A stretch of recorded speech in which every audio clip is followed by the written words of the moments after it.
Not every whisper comes from the wind. In the quiet heart of Spartanburg lies Oakwood Cemetery, a burial ground draped in moss, grief, and rumors that refuse to die. Locals have long whispered about the woman in white, seen wandering the grave-lined paths after sundown. She's always barefoot, her eyes hollow, and she never makes a sound. Some say she's mourning a child buried in an unmarked grave. A little backdrop story of Potter's Field. There was a mother, remember back in the day, she went to go visit family at this cemetery, and she had a little young boy. And he was there playing, and there's a hill at the back of Potter's Field that leads down to a railroad train track. And while the mother was visiting the family member at the grave, the young boy fell down this hill and he died. And it bothered her so bad that she eventually took her own life.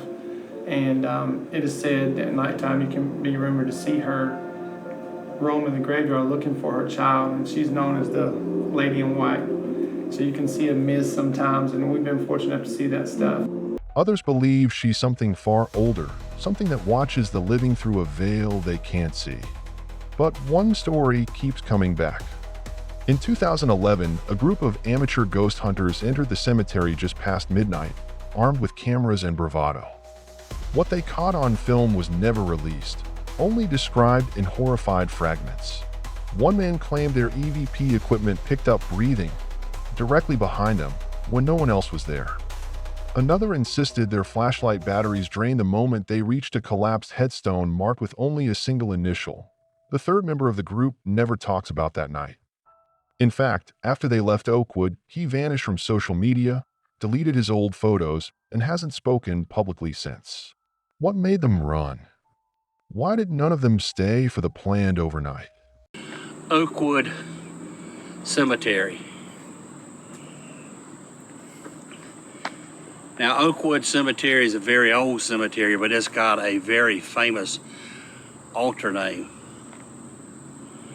It's known as Hell's Gate. A lot of paranormal investigators come here.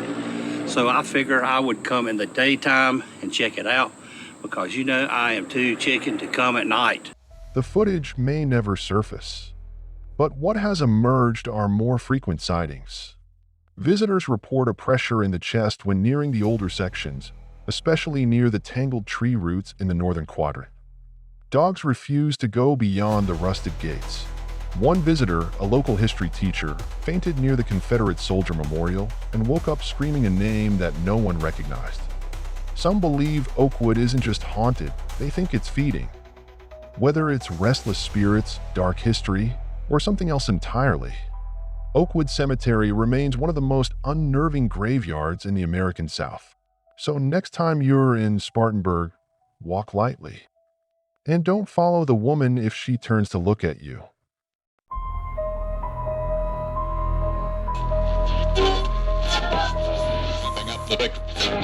Some cemeteries go quiet with time. This one only got louder. Just outside Chicago, hidden behind tangled brush and down a narrow trail, lies Bachelor's Grove Cemetery, an abandoned burial ground with a reputation that far outweighs its modest size. Though it was founded in the early 1800s, Bachelor's Grove has long since fallen into decay. Its cracked headstones and overgrown paths might suggest a forgotten resting place. Over the years, numerous stories of ghostly apparitions, floating blue orbs off in the trees have been reported. My favorite of these stories is the story of the vanishing farmhouse. Vanishing farmhouse? Yeah. Numerous reports of people who are coming to visit the cemetery, and they walk past a farmhouse on the road on the way in here, and then when they head back out, the farmhouse is gone, and nobody can explain it. The best of these comes from an old newspaper article that recounts the story of 3 high school girls on their way to the cemetery. They see a farmhouse through the trees, and naturally they want to investigate. But as they hike towards it to get a better look, the house only seems to get further and further away, until ultimately they lose track of it altogether and turn back in fear. I don't know if I like that story very much. Yeah, that's pretty creepy. But for decades, witnesses have claimed something else remembers it well. The stories began in the 1950s. Police started receiving calls about strange lights moving through the woods near the cemetery. Drivers reported a phantom car, often described as a black 1940s-style vehicle, appearing on the nearby road before vanishing into thin air. And then came the White Lady. One of the most infamous photos in American paranormal history was taken here in 1991 by the Ghost Research Society. Using infrared film, a photographer captured a misty figure sitting on a broken gravestone. She appeared solid, dressed in a white dress, face turned away, her outline disturbingly clear. No one was physically present in the shot. Since then, Bachelor's Grove has been a magnet for investigators and thrill seekers. Perhaps the most disturbing legends revolve around ritual activity. In the 1970s and 80s, local authorities documented signs of grave desecration, disturbed soil, missing bones, and burnt offerings, suggesting occult practices may have intensified the cemetery's unrest. Skeptics argue it's all urban legend. But the volume and consistency of accounts, from police officers to historians, has made Bachelor's Grove one of the most studied haunted cemeteries in the U.S. Even now, some refuse to walk the path to the entrance after dark, because they've heard what happens when you do.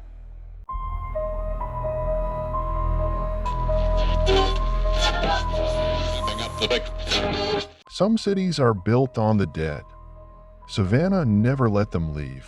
Tucked within Savannah's historic district lies Colonial Park Cemetery, established in 1750 and considered by many to be the most haunted spot in Georgia. With over 9,000 souls buried in just 6 acres, it's a tight resting place. But rest isn't exactly what it's known for. This cemetery survived wars, yellow fever outbreaks, and grave robbers.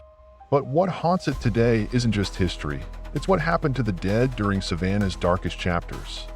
During the Union occupation in the Civil War, troops reportedly camped inside the cemetery. According to local accounts, they desecrated graves, altered headstone dates for fun, and even used coffins as firewood.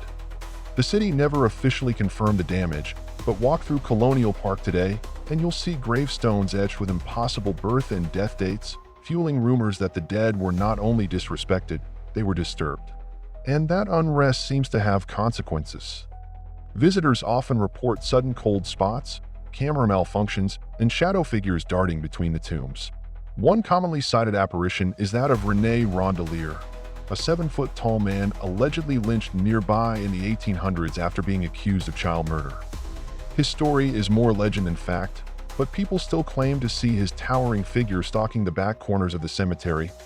Others describe hearing voices, whispers just behind the ear when no one's there, or feeling a hand touch their back, only to turn around and find empty space.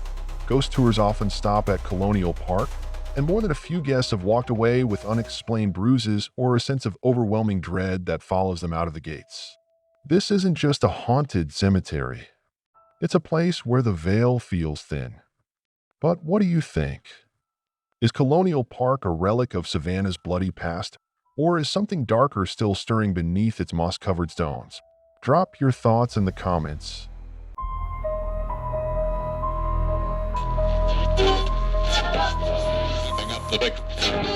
Some spirits don't rest, even in the shadow of a church. In the heart of Edinburgh's old town lies Greyfriars Kirkyard, one of the most famously haunted graveyards in the world, and none of its legends are more terrifying than that of the Mackenzie poltergeist. The story begins in the late 1600s. Sir George Mackenzie, known as Bluety Mackenzie, was responsible for the imprisonment and brutal deaths of thousands of Presbyterian Covenanters, many of whom perished in horrific conditions just outside the cemetery walls. In a cruel twist, Mackenzie's tomb was later constructed just yards from the mass grave of the very people he persecuted. For centuries, the kirkyard was quiet. But in 1999, things changed. A homeless man seeking shelter broke into Mackenzie's sealed mausoleum. According to reports, he disturbed more than just dust. Days later, visitors began reporting strange phenomena: icy blasts of air, bruises and scratches appearing without explanation, and overwhelming nausea. Some claim to have been shoved or knocked to the ground by unseen forces. Since then, over 500 documented incidents have been reported, many during official tours. Several people have fainted near the Black Mausoleum, and some have left the cemetery physically marked, scratched, burned, or bleeding. The city council even temporarily closed the tomb after multiple attacks. Yet the activity hasn't stopped. Locals say Mackenzie's spirit was disturbed, and something else may have awakened with it. Paranormal investigators, including the BBC and City of the Dead tours, have attempted to document the poltergeist. And while not every visitor experiences something, the ones who do remember it forever. Some spirits linger. Others lash out. Greyfriars isn't just a resting place. It's a warning. If you're drawn to real hauntings, documented legends, and places where history refuses to stay buried, hit like, subscribe, and turn on the bell so you never face the dark alone.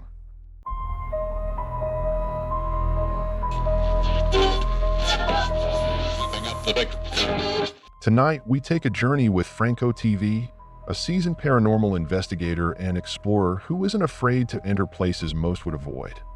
His latest adventure brings him back to a cemetery in Chile, a historic and haunted ground marked by tragedy and countless restless souls. Franco arrives under a dark, heavy sky, the weight of history pressing down with every step. What's up, everyone? So I've made it back to the Llorona Cemetery. Now, this is the cemetery that I was at the last time where it started pouring rain, but I was hearing loud bangs, screams, and what sounded like a crying woman continuously throughout the graveyard. This is the statue dedicated to the Llorona. Basically, she is the weeping woman throughout this whole cemetery, especially from where I'm standing, because right here, underground, like about 6 feet, there's thousands upon thousands of unknown bodies for the people who passed away during a very major earthquake in Chile. Beneath the earth here lie thousands of unknown victims of a 1939 catastrophic earthquake. Above ground, the cemetery feels alive in its own chilling way. The centerpiece is a statue known as the Weeping Woman, or La Llorona, said to mourn those lost, her cries echoing through the silent rows of tombstones. With his night vision camera flickering on, Franco begins his exploration. Almost immediately, his eyes catch a figure in the shadows. At first, he thinks it might be a person watching him. But usually it's security or somebody else. I don't know if it's... I'm gonna bring up the night vision so you guys can see. But I'm hearing noises too coming from back there. But look, I'm gonna bring up the IR. Right there. He's right between the bushes. I think it's a he. I want to walk up behind it a little bit.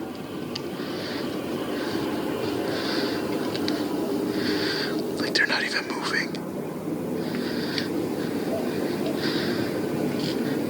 I saw it and I turned off the night vision and started recording so I could show you guys. What the?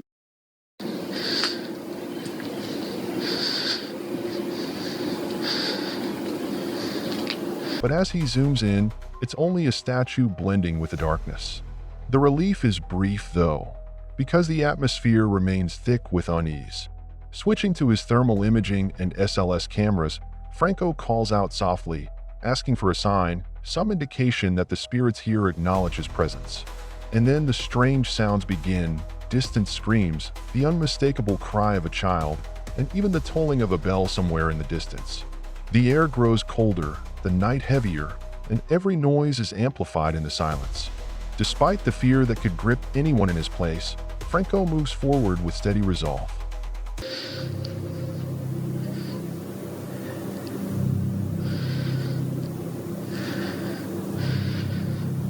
Fuck. Here, let me zoom out.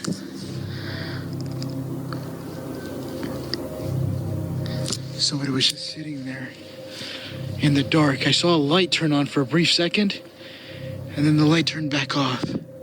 100% there's somebody back there. They're hiding in the dark behind the mausoleums. I usually don't turn on the light, but I saw a flashlight, and on the night vision, I was seeing what looked like something black just hiding there. If it was security, they would 100% have a flashlight on, or at least some sort of light, especially that I turned on mine. But they didn't. This is how dark it is without my IR. See? Make sure I don't see anybody coming.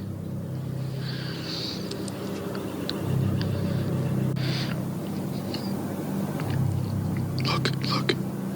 There they are right there.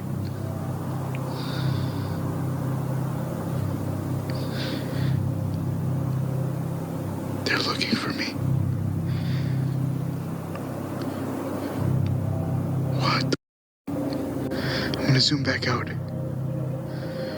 They were way up there. The hell is that noise?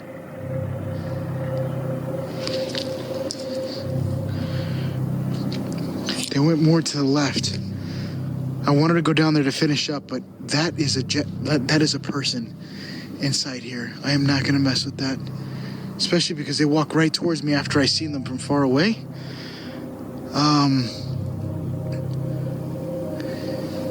Yeah. Oh, I just heard a horn. That is 100% not security. Had that been security, they would have lit me up like a light bulb.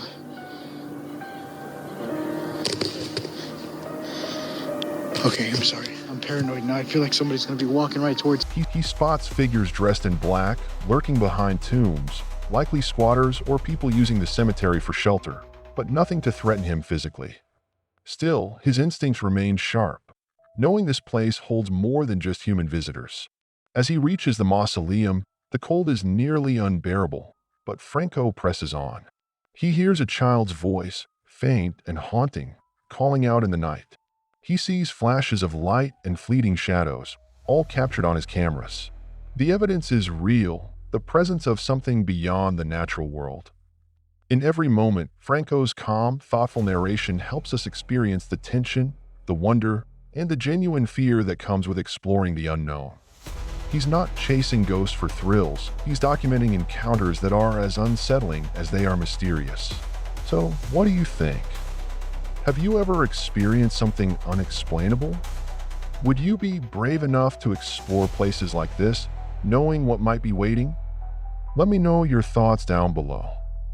And remember, sometimes the scariest encounters are the ones that stay quietly in the shadows.